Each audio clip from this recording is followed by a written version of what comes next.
Esse é o podcast do jornal A Verdade, um jornal dos trabalhadores na luta pelo socialismo. Fique por dentro das lutas dos trabalhadores brasileiros através do nosso jornal impresso. Basta entrar em contato com os nossos brigadistas ou através do nosso site, averdade.org.br. 84% da população de Belém do Pará não tem rede de esgoto. Com crescente desemprego, apenas 28% possuem trabalho fixo. Uma matéria de Marco Menezes, de Belém do Pará.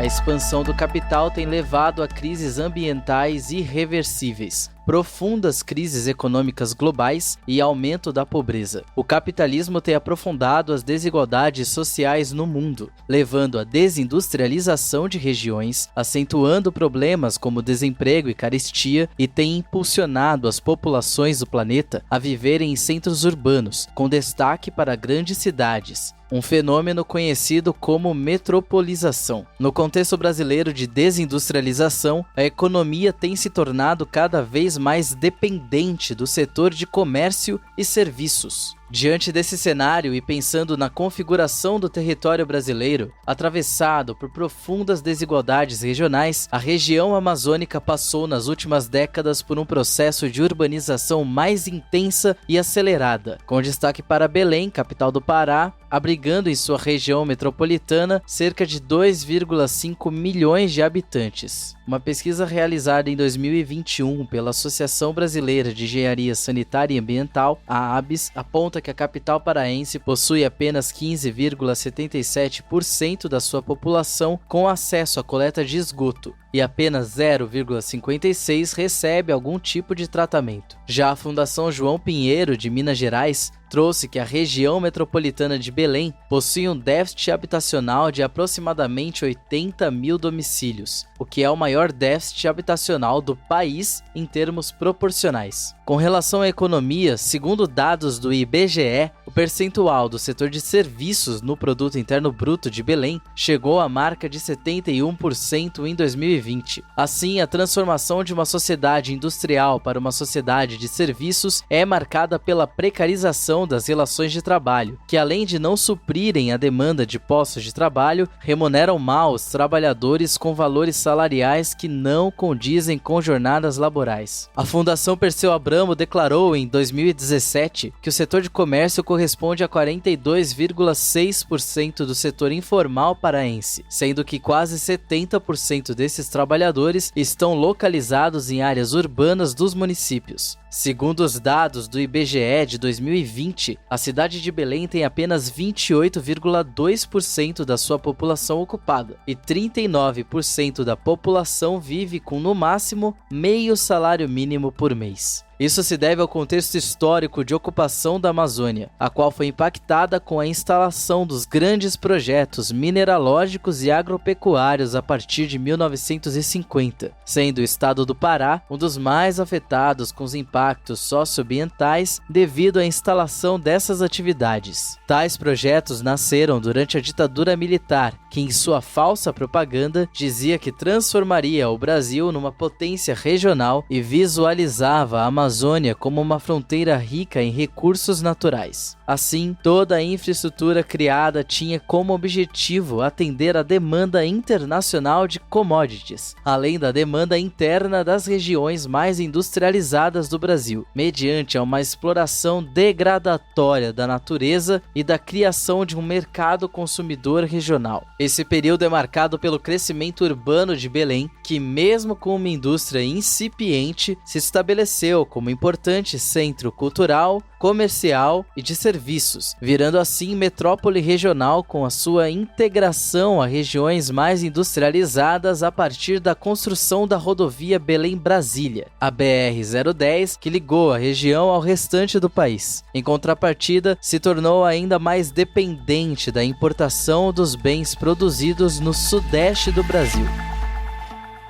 O capitalismo e a região amazônica.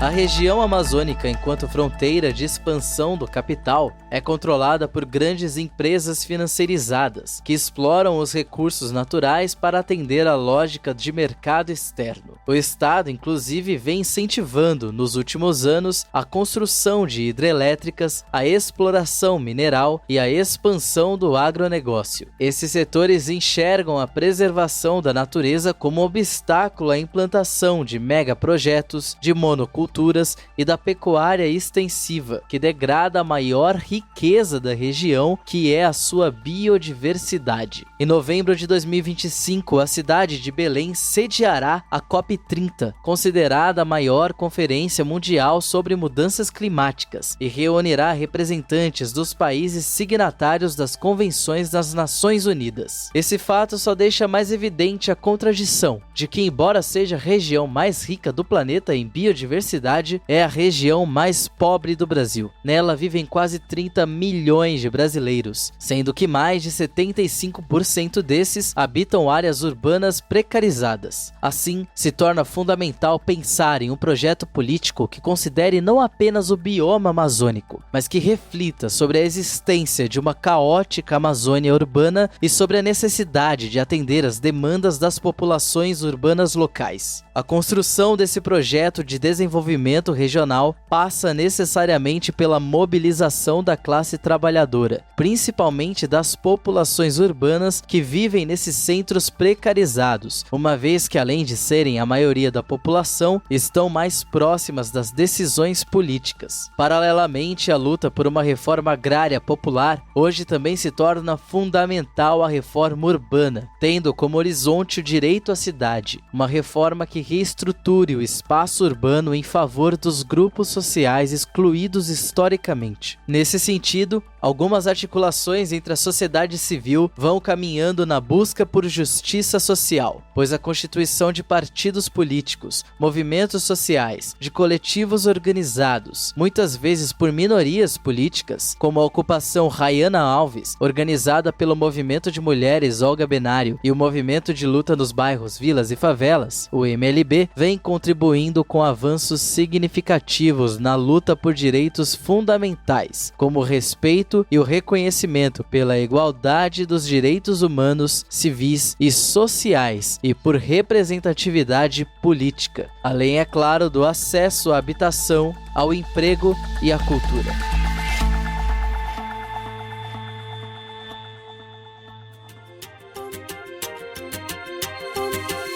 Você ouviu uma matéria da edição 282 do jornal A Verdade, um jornal dos trabalhadores na luta pelo socialismo. O nosso jornal não depende dos grandes ricos para se manter. Construímos há 23 anos uma mídia popular e independente. Para apoiar, considere adquirir o nosso jornal com os nossos brigadistas ou fazer uma assinatura através do contato no site averdade.org.br. Você também pode apoiar o A Verdade e os movimentos que constroem o nosso jornal através do nosso Apoia-se, apoia.se/Move Sociais. Ambos os links estão na descrição do episódio. O programa de hoje fica por aqui. Não deixa de seguir as nossas redes sociais para não ficar por fora de nenhuma notícia.